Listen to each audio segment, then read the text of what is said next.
L'amour, deux points, est-il toujours raisonnable d'aimer? Je reprends une conférence qui a eu lieu à Thomery en 2018.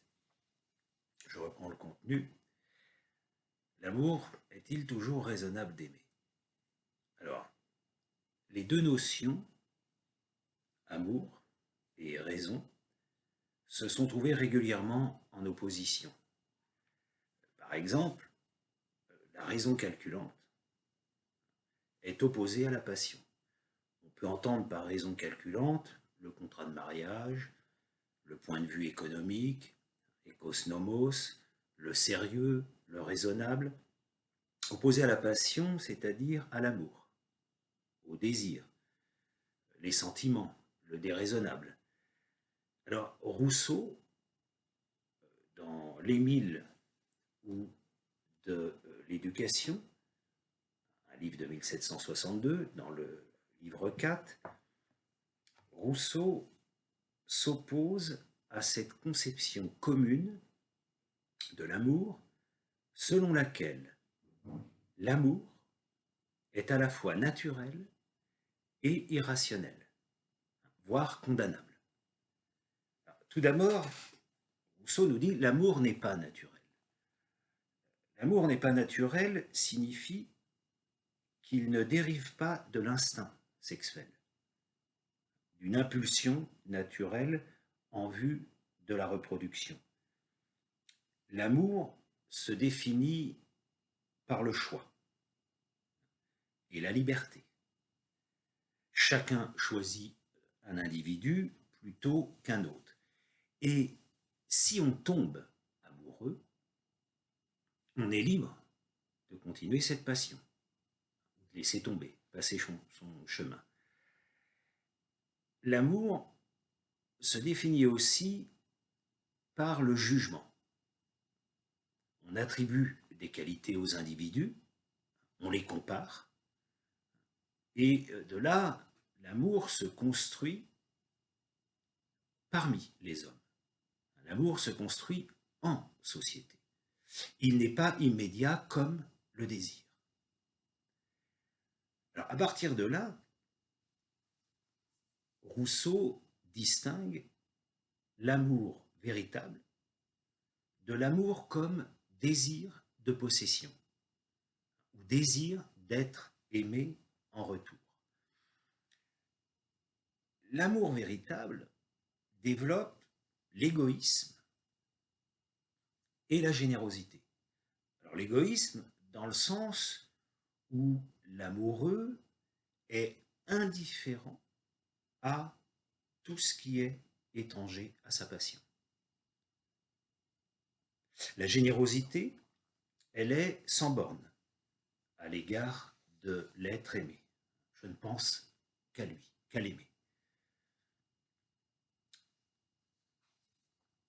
L'amour n'est pas naturel, on vient de le voir. Selon Rousseau, l'amour n'est pas irrationnel.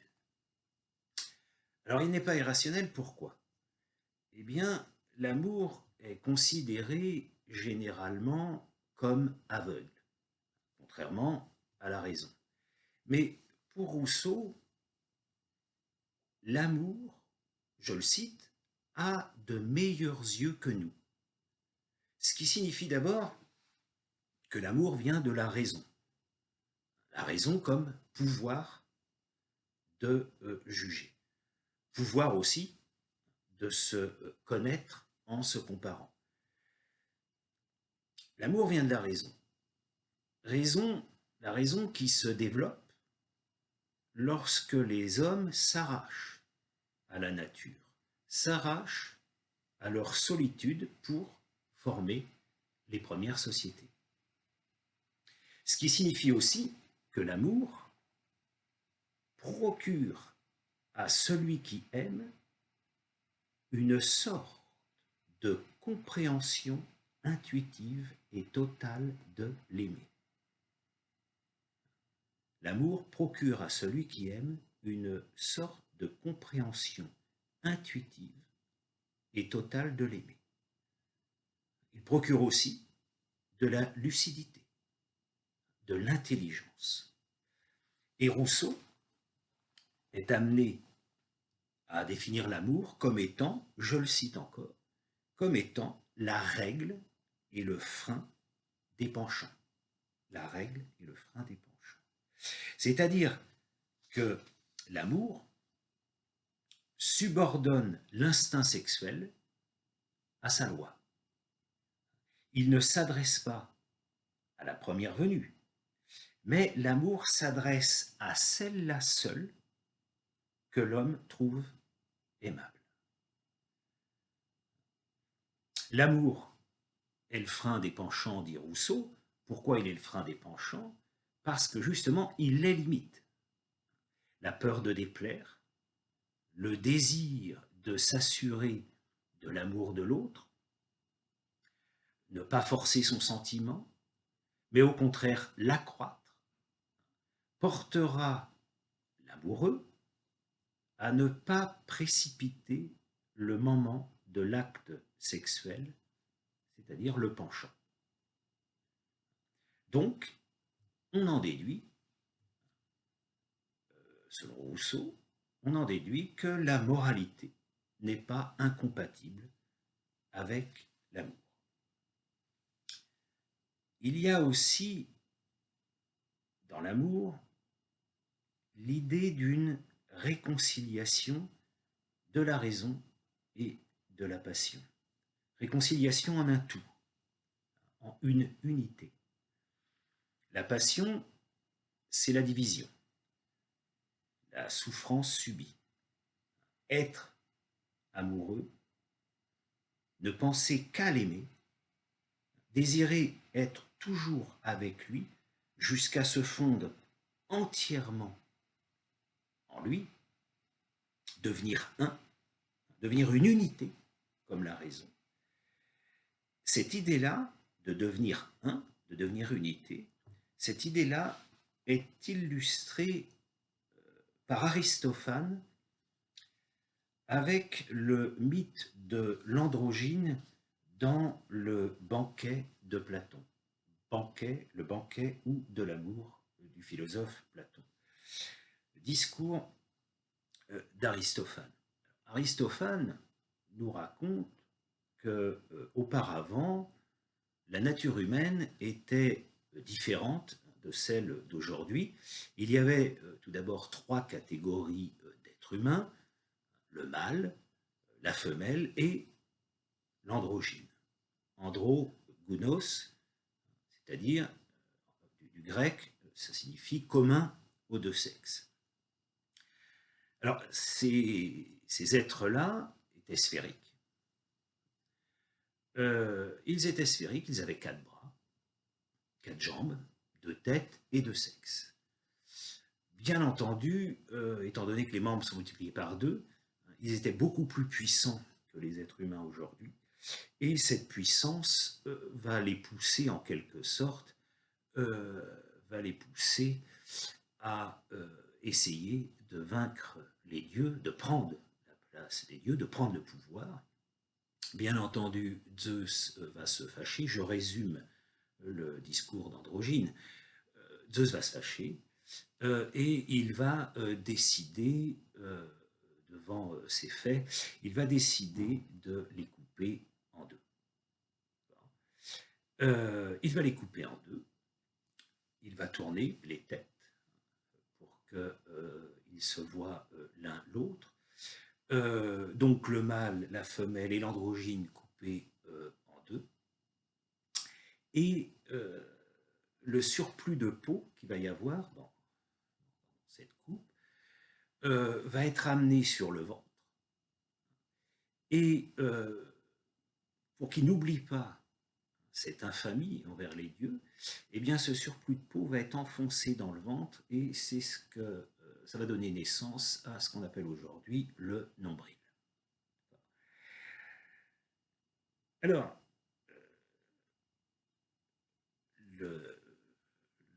Zeus va ensuite les disperser et on peut dire que c'est là où l'amour va naître.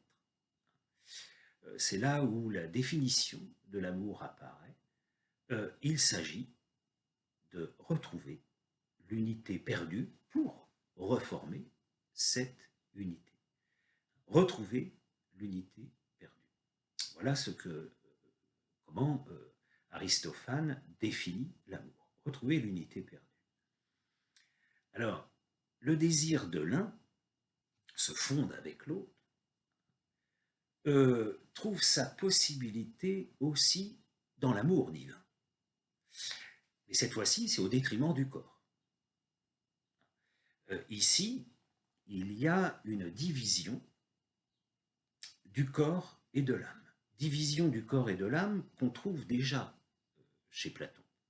Le corps est le tombeau de l'âme, dira Platon.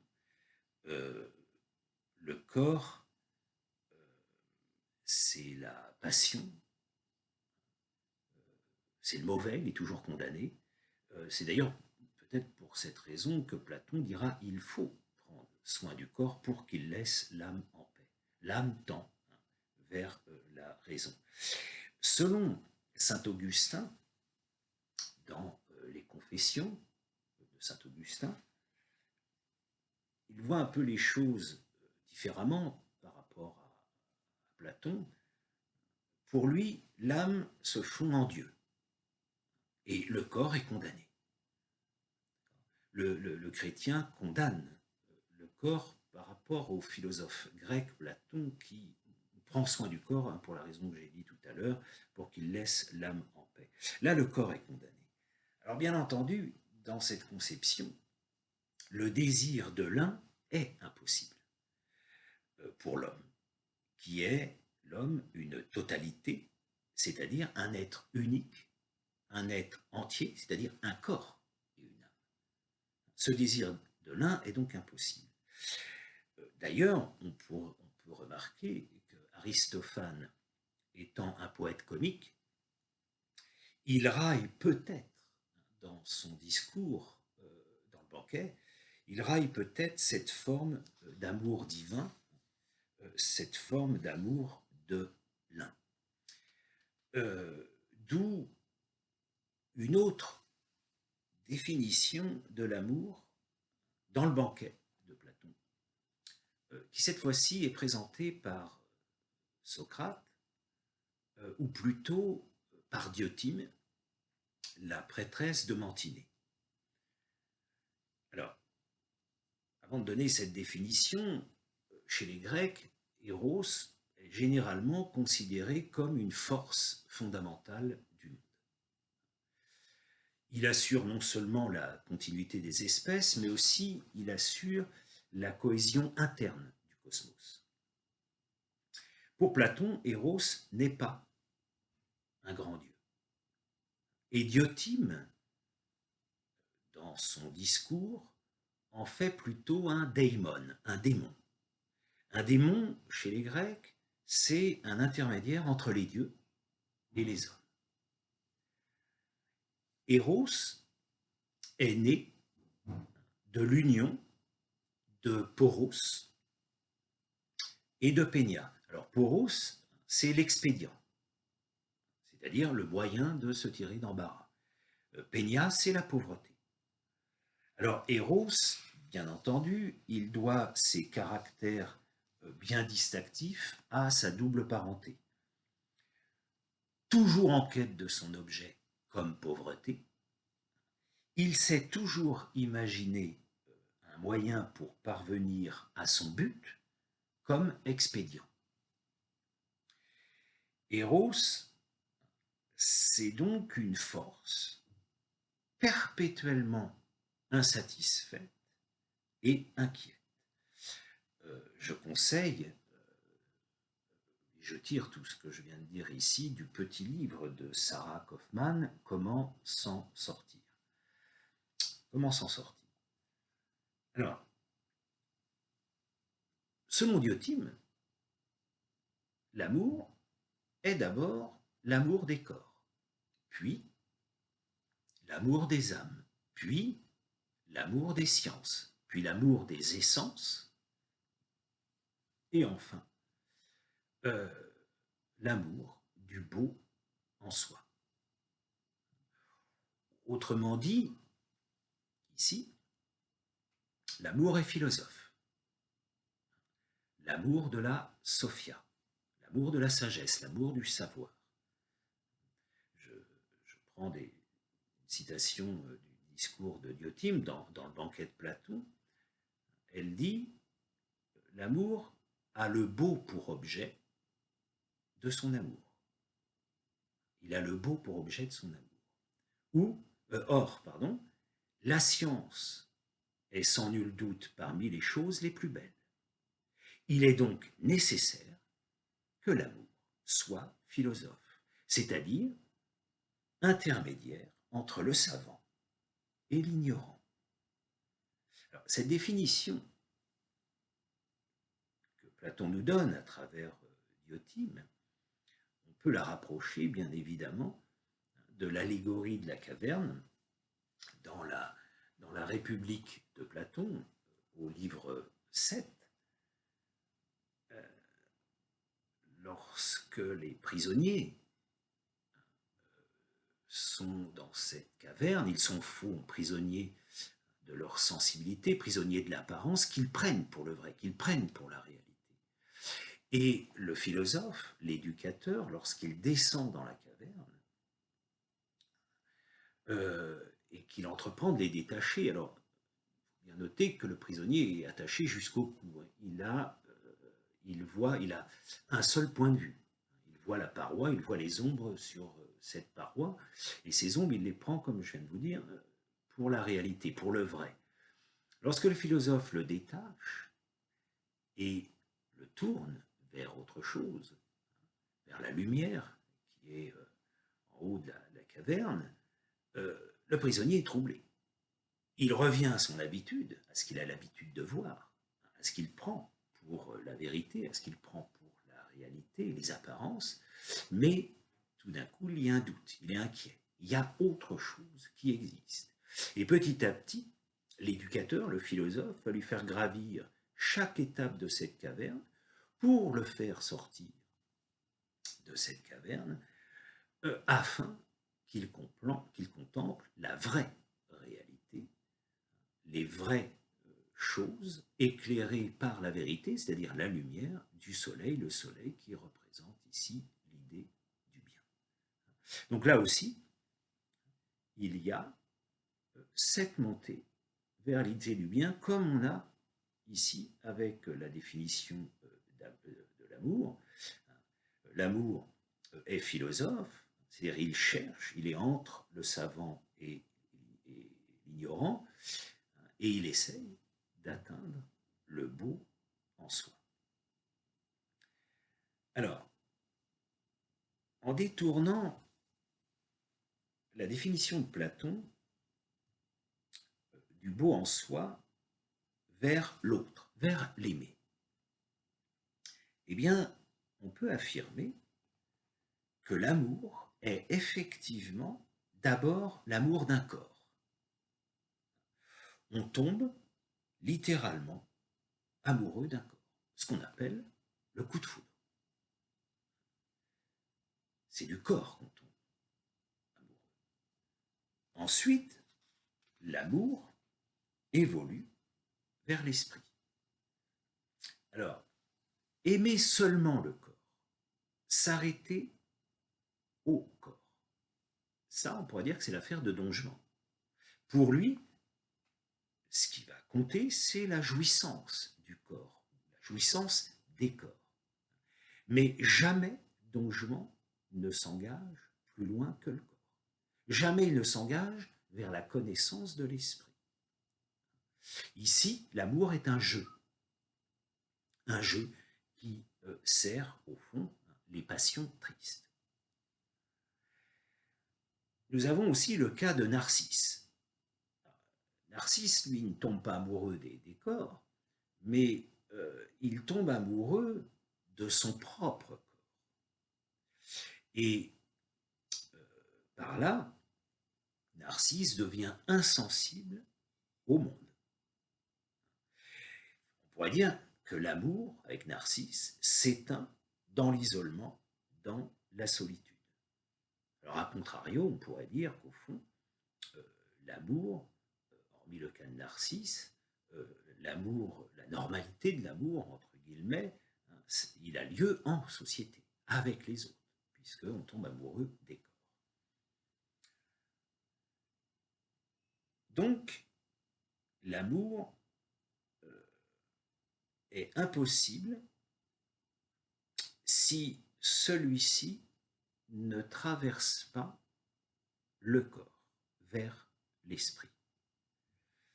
L'homme, par définition, est un corps et un esprit.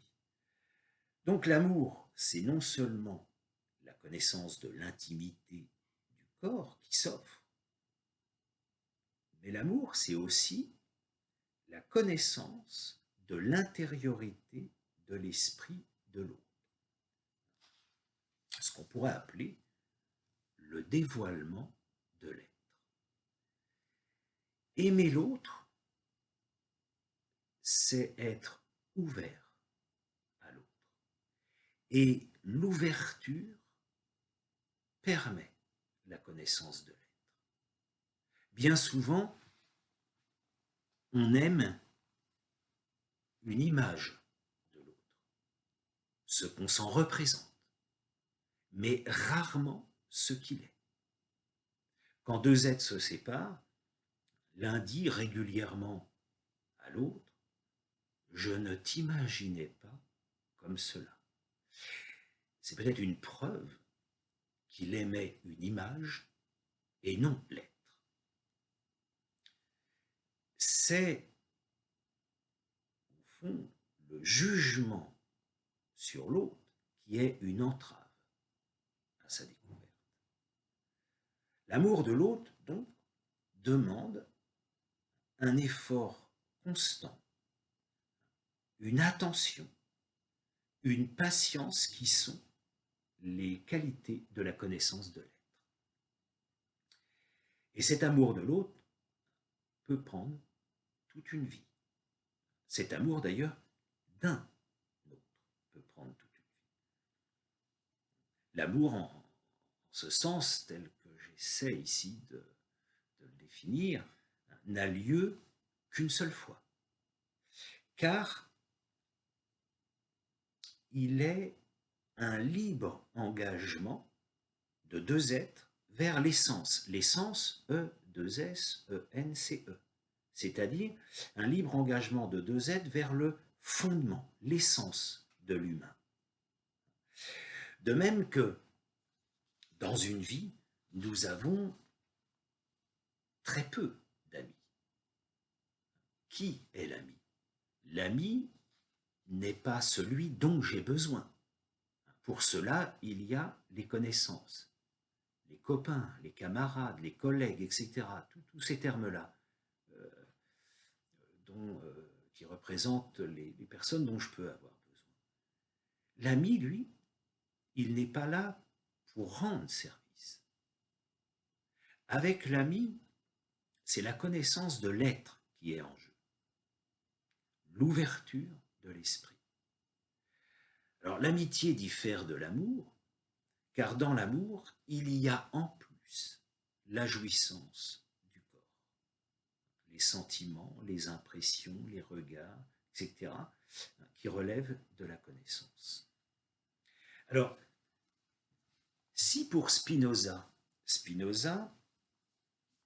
dans l'Éthique, le grand livre de Spinoza, si pour Spinoza, le désir est l'essence de l'homme, on peut comprendre que l'amour est fondamental pour l'homme, que l'amour constitue l'homme.